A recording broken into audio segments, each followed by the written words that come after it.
So I see we're going to have to talk about this shit. Now look, I guess it's like with the Indian Wars, you know, people, it's like, are they tired of talking about it? But no, they just don't really get it. I mean, people are kind of tired to talk about Nazis in a sense too, but they get it a little bit more.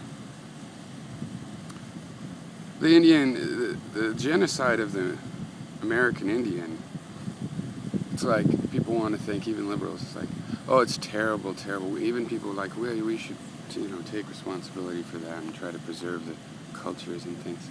They still don't get it. They just think, well, back then that's how people did. That's what you did. Everybody's going over. No, no, no, no, no. Everybody was going around raping the local natives, exploiting them. But you have to understand the difference between the kinds of atrocities, the scale of the atrocity. It's not that nobody was ever tortured before. It's what if you torture a whole population because they're of that population. Okay, look. What about South Africa? You know, the Dutch and the British, whoever was fucking around down there, they killed all the Africans? Oh, well, no, but they just didn't get around to it. There was a lot of them. No, the Romans, for example, the atrocious way of getting people in line, the locals, is decimation. Decimation, you kill 1 in 10. That scares the shit out of them, and you still have 9 workers out of 10 left.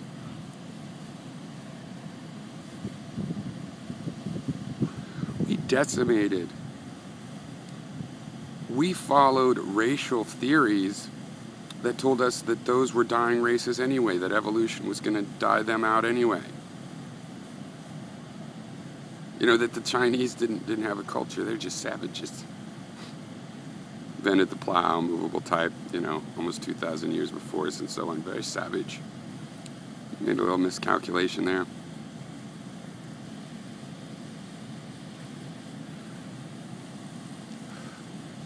It's genocide, it's a racial attitude.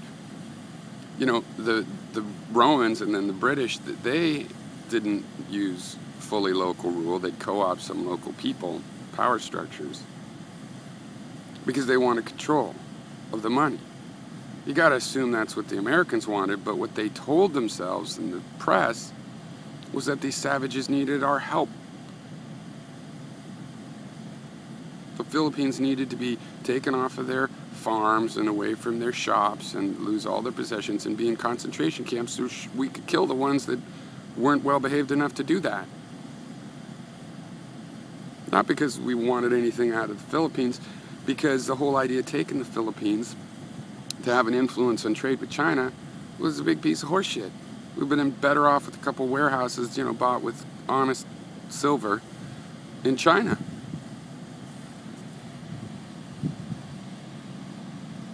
It was all about trade with China. It's been about trade with China forever, man. It's where these guys made the plow. Marco Polo was blown the fuck away. Paper money, what the fuck? It's always been about China. The West wouldn't even have risen up without trade with China. That was how the West rose. That's why we had our mercantile, .com type boom. Because you could bring stuff back from China. And all they wanted was our silver. And eventually that wasn't good enough, so we sold them opium. They didn't want opium, so we said, well, we'll blow up enough of your place to make an open wound where we can send opium in. And then we jumped on the bandwagon right as it was falling apart for the British. Why didn't the British do what we did in Japan? Well, because they had experience by then. They understood the world. They knew where real civilizations did exist and were strong, and they knew they were killing real civilizations when they fucked with the locals. They used their little racist excuse, but they were pragmatic, at least enough to know that doing something like what Commodore Perry did in Japan was going to provoke a monumental conflict that nobody could be sure to win. And that's what happened. Oh, except for we won it. Did we? Seems like you guys got a lot of anxiety about how the world feels about you. You ever heard about how the 20th century was just the most warlike century ever? Yeah, that's because of us. That's our doing. We thought we We ran out of Indians to kill, but we figured, well, there's still Asia. We'll get all of those tribes of people. But they had ancient civilizations. Ancient civilizations.